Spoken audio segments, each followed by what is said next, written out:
What if I told you that the stress headache you get, after a long, really overwhelming day isn't just an emotion? Right, like it's not just all in your head. Exactly. It isn't just your brain acting in sympathy with your bad mood. It is a literal mechanical injury occurring under your skin. I mean, mechanically, it's no different than crushing your finger in a car door. Yeah, which is a complete paradigm shift because for decades, um, conventional wisdom has treated these specific headaches as purely psychological phenomena, Right. like this idea that your stress is just magically projecting some phantom pain into your skull. Welcome to today's deep dive. We have a genuinely fascinating stack of source material today, including clinical notes on the intricate anatomy of the head and neck, alongside some really great insights from the Migraine Surgery Specialty Center. Some really dense but incredible stuff. Yeah, it really is. And our mission for this deep dive is to completely debunk the myth of the quote unquote psychological headache. We are going to map out the exact physical pathway that connects a stressful state of mind to a very specific, measurable anatomical injury in your body. And what's fascinating here is that the official medical term for this condition, tension type headache or TTH, is actually perfectly accurate. But it has been totally misunderstood by the public. How so? Well, when you hear the word tension, you likely think of emotional tension, Yeah. right? Like feeling anxious or feeling pressured. Yeah, exactly. Like I'm tense about a deadline. Right. But in a clinical anatomical sense, tension isn't a metaphor here. It refers to a literal, sustained physical contraction of the skeletal muscles in your scalp, your jaw, and your neck. Oh, wow. But the real secret of understanding this pain isn't actually the muscle itself. It's what is happening to the microscopic structures trapped underneath that muscle. Yeah. Okay, let's unpack this. Because to understand how an abstract thought like, worrying about a deadline or dealing with an overflowing inbox turns into literal physical pain, we have to track the journey of stress through the body. Exactly. Like, how do we get from a feeling of being overwhelmed to those muscles just locking up in the first place? Well, it begins with a very well-established physiological cascade. So when you experience psychological stress, your brain activates the HPA axis, the hypothalamic pituitary adrenal axis, alongside your sympathetic nervous system. And that's the architecture for the classic fight or flight response, right? Correct.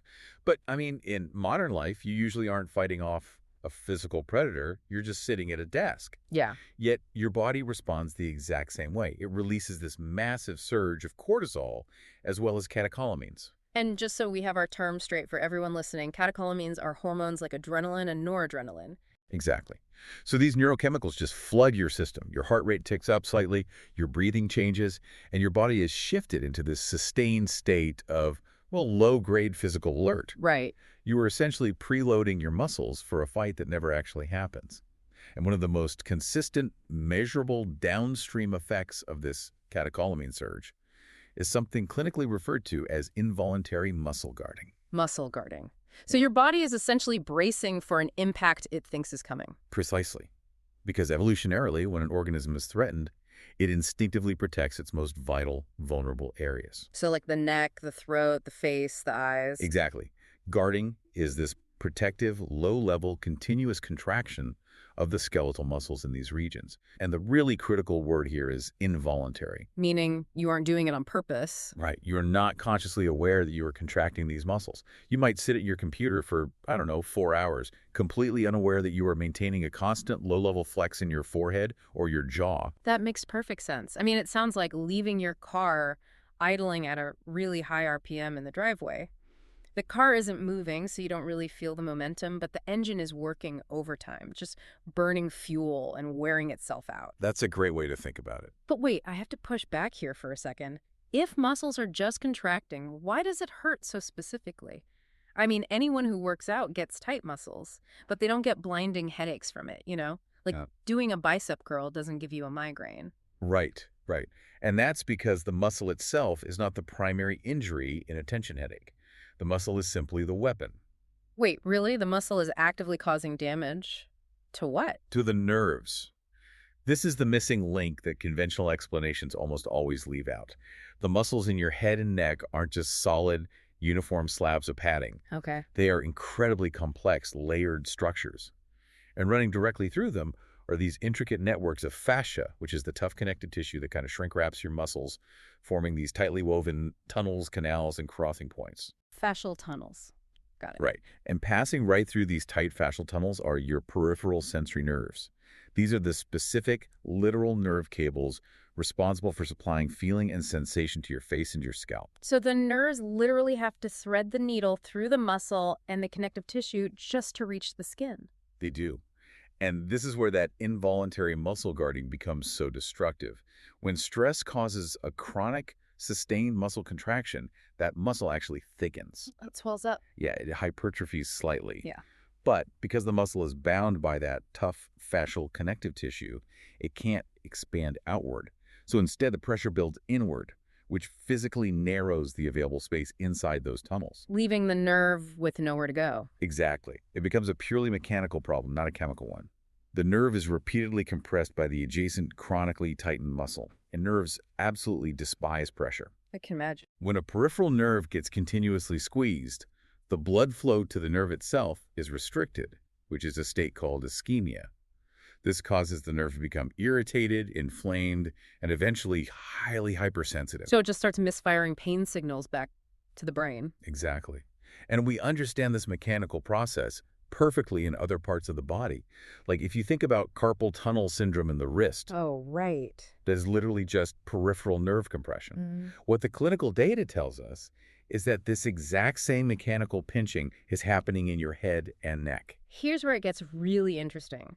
Because the imagery is so vivid, it's like taking a garden hose that's flowing perfectly fine and then dropping a heavy work boot directly onto it. Yes. The water, or I guess in this case, the sensory signal gets backed up and angry. That is the perfect visualization. Yeah. The stressed out muscle steps on the nerve, and the nerve basically screams. So, if the nerve is the hose and the muscle is the foot stepping directly on it, where exactly is this happening? Because you don't just feel a stress headache everywhere all at once. Usually it's very targeted. Yes, it is.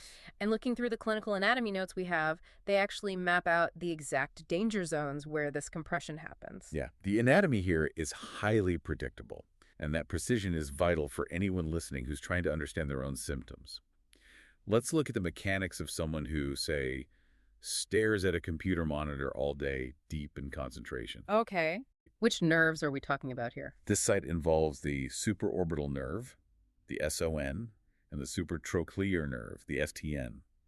These sensory nerves exit the skull right above your eye socket and pass directly through and around the corrugator and frontalis muscles. And those are the muscles in your forehead, right? Like right between your eyebrows. Exactly.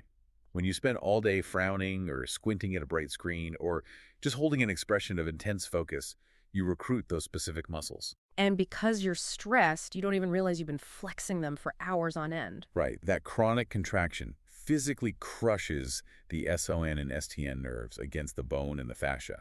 And this compression is what produces that classic imploding, pressing pain straight across the forehead that tends to build up slowly over the course of a stressful workday. Okay, so that covers the desk workers and the squinters, but what about the people who wake up with a headache? That points us towards site 2, right? The temporal trigger site. And this one is driven by jaw tension. Yes, specifically jaw clenching and bruxism, which is the grinding of teeth, usually during sleep. This action chronically loads the temporalis muscle, which is that really large fan-shaped muscle on the side of your head. Right. The nerve that has to navigate through this intense muscle is the zygomaticotemporal nerve, or ZTN. And the anatomical mapping of where this specific nerve gets crushed is remarkably precise. Just how precise? The compression almost always occurs at a coordinate roughly 17 millimeters lateral and 6 millimeters cephalad, meaning upward toward the top of the head from the lateral corner of your eye. Wait, 17 millimeters over and 6 millimeters up from the corner of the eye. That is staggering. It's not just a vague ache. It's an exact millimeter-specific pinch point. It is a totally fixed anatomical intersection.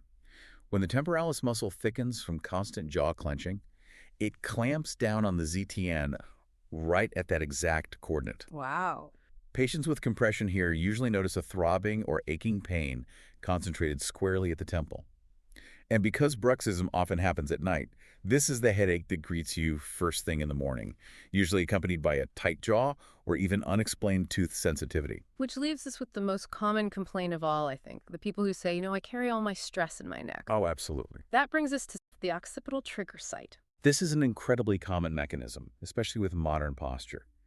When you carry emotional stress or sustain a forward head posture looking at a phone all day, you generate sustained tension in the upper shoulders and the back of the neck. All right, the dreaded tech neck. Yeah, exactly.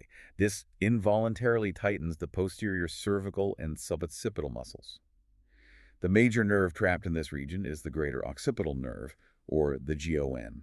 And I'm assuming there's an equally precise coordinate for where the GON gets compressed. There is. The GON has to pierce right through those dense neck muscles at another highly specific juncture. It's roughly 3.5 centimeters below the occipital protuberance, which is that bony bump right at the base of the back of your skull, and 1.5 centimeters off the midline of your neck. 3.5 centimeters down, 1.5 centimeters out. Yep. When the greater occipital nerve gets compressed at that exact muscular doorway, it produces that textbook, band-like pain radiating up from the base of the skull, just wrapping around the back of the head.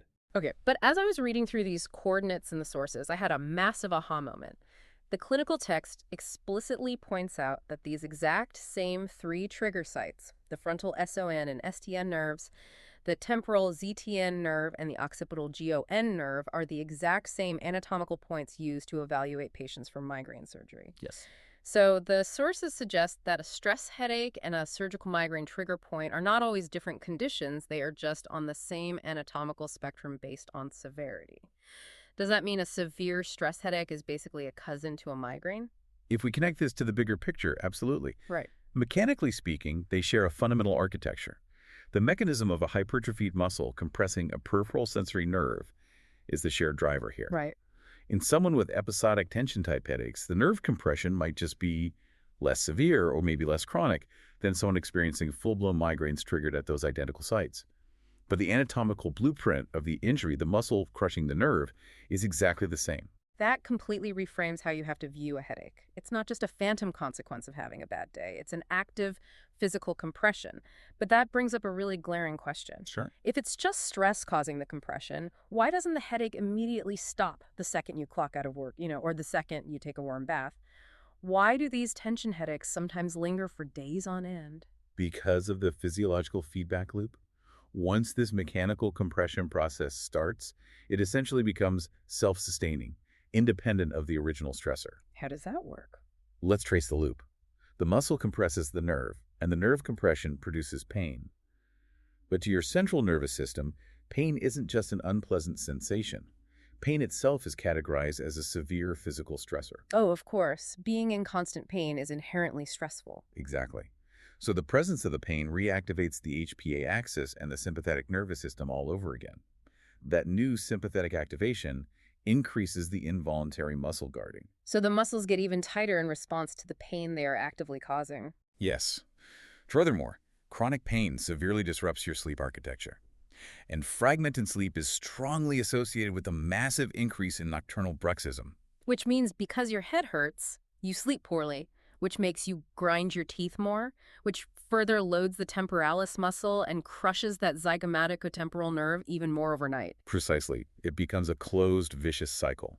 Psychological stress causes tension. Tension compresses the compressed nerve causes pain, and the pain causes more stress. So it's like a smoke alarm that gets so loud it actually starts shaking the house and causing its own fires. You can put out the original fire in the kitchen, but the alarm is still destroying the house. That is exactly the dynamic at play. And it perfectly explains why a purely psychological approach to these headaches eventually fails. Right. Things like relaxation training or mindfulness. Those are genuinely valuable tools for the upstream trigger. But once a peripheral nerve is chronically irritated and hypersensitive, reducing stress won't reverse the anatomical injury. The nerve stays sensitized even after the stressor is gone. So how do you know if you just need a vacation or if your smoke alarm has fundamentally broken your neural pathways? It requires a shift in the diagnostic questioning. From how do I reduce my stress to is there a fixed, compressed peripheral nerve independent of my stress level? And what's the ultimate diagnostic bridge to figure that out? The diagnostic nerve block. This is where a physician gives a very small injection of local anesthetic at the specific trigger site. For instance, if you have that frontal pain, they inject right at the supraorbital and supratrochlear nerves. So they just numb that one exact spot. Right. And if it produces significant temporary relief, it proves the mechanism is no longer just muscular tension. It's an established compression. The hose is absolutely being stepped on. That makes total sense. So once you have that diagnosis, what does the treatment spectrum look like? Well, it ranges based on severity. On the lightest end, you have stress reduction and lifestyle changes. That's for early or infrequent headaches. Stop the stress, stop the guarding. Exactly. Yeah. Moving up, if the tension is more established but not totally fixed, you look at physical therapy or targeted massage. This targets the muscle tension directly, trying to physically relax the grip on the nerve. But then when we move further up the spectrum, we get into something the sources call chemical decompression, which is onabotulinum toxin A, which most people just know as Botox. Right. How does a wrinkle treatment decompress a nerve? Well, Botox is a neurotoxin. It blocks communication between the motor nerve and the muscle. So the muscle is essentially forced into a deep state of relaxation. If the muscle physically cannot contract, it can't exert compressive force on the sensory nerve running through it. Oh, wow. So it's not deadening the pain, it's just paralyzing the foot so it steps off the garden hose. Exactly. It relaxes the muscle around the nerve for about 3 months. So what does this all mean? I mean, if Botox just paralyzes the muscle temporarily, what happens to the person who has a fixed compression and just doesn't want to get injections every 90 days for the rest of their life? That leads directly to the final, most definitive end of the treatment spectrum, which is peripheral nerve decompression surgery. Surgery. For a stress headache, that sounds kind of extreme. It does, until you understand the strict mechanical reality we've been talking about. The surgery operates on the exact same principle as Botox, reducing compressive pressure on the nerve. But it does it permanently. How? By physically enlarging the anatomical tunnel or releasing the constricting fascial tissue. The surgeon goes in and physically makes more room for the nerve to breathe. The source material specifically highlights the work of Dr. Adam Lowenstein and the Migraine Surgery Specialty Center, which you can find at headachesurgery.com. Okay. They provide long-term relief for patients whose stress headaches have progressed to genuine block-confirmed nerve compressions. It completely sidesteps the cycle of recurring injections. Or an unrealistic reliance on permanent stress avoidance, because you can't just avoid stress forever. Well, this has been an incredible journey. For you listening, we've gone from abstract emotional stress to literal muscle guarding to the physical garden hose compression of peripheral nerves, and finally, to mechanical and surgical solutions. If you suffer from frequent stress headaches in the temple, skull base, or forehead that don't respond to basic care, you might not just be stressed out. You might have a physical nerve compression that a diagnostic nerve block can actually identify. And this raises important questions, something I really want listeners to mull over. If something as intangible as our daily emotional stress can literally remodel our physical neural anatomy, forcing muscles to crush nerves into self-sustaining pain loops, Yeah. what other metaphorical emotional pains might have undiscovered, completely mechanical blueprints hiding in our bodies, just waiting for medicine to map them? That is a fascinating thought to leave on. Thank you so much for joining us on this deep dive.